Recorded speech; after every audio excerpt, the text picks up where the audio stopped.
Hello everyone. তো আমি আগের বারটাতে তোমাদের দেখিয়েছিলাম যে আমি যাচ্ছিলাম গুরু দীক্ষা নেওয়ার জন্য। সেটা হচ্ছে কৃষ্ণ দীক্ষায় নিচ্ছি আমরা। তো আমরা চলে এলাম টোটো করে একবারে মাসিলা। তো টোটোর ক্লিপটা আমি নিতে ভুলে গেছি। এটাই হচ্ছে সেই স্থান যেখানে মহাপ্রভুরা, যেখানে আমাদের শিষ্যদের মতো আমাদের দীক্ষা দেওয়া হয়। তো এখানকার পরিবেশটা এত সুন্দর, গাছপালা, চারিদিকে গাছপালা, আমার ভীষণ পরিমাণে বেশটা ভীষণ পছন্দ হয়েছে। তো এইটাই হচ্ছে আমাদের ভগবান রাধাকৃষ্ণ। তো আমরা এনারই দীক্ষা নিতে গেছি। তো এই যে কত সুন্দর একদম সবাই বসে আছে।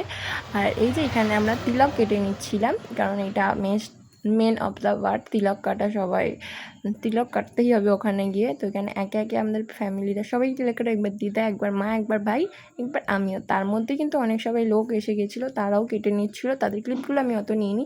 আর এখানে সবাই কিন্তু দীক্ষার ওই মালা পরে না, মালাগুলো পরে নিয়েছিল। আর সবাই এখানে ধূপবাতি দেখাচ্ছে। আর একটা জিনিস কি তোমরা নোটিস করেছো? ওই দেখো আমাদের সাইডে একদম ছোট্ট পাপান বসে আছে, আমার সোনা পাপান। আর এখানেই হচ্ছিল দীক্ষার কিছু কথা বলা। তারপরেই আমাদের প্রসাদ দিয়ে দিয়েছিল কাঁঠাল আর একটা তরকারি। তারপরে এখানে গান হচ্ছিল। গান দেওয়ার পরে কিন্তু আমাদের ভোগ দেওয়া হয়েছিল। আমাদেরকে খেতে দিয়ে দিয়েছিল ভাত, শুক্তো, তারপরে একটা আলু পটলের তরকারি, আম, মিষ্টি, কাঁঠাল আর জল। তোমরা যদি দীক্ষার ব্যাপারে কিছু জানতে চাও আমাকে কমেন্ট করে আমি বলে দেবো। ভিডিওটা এত দূরই, টাটা।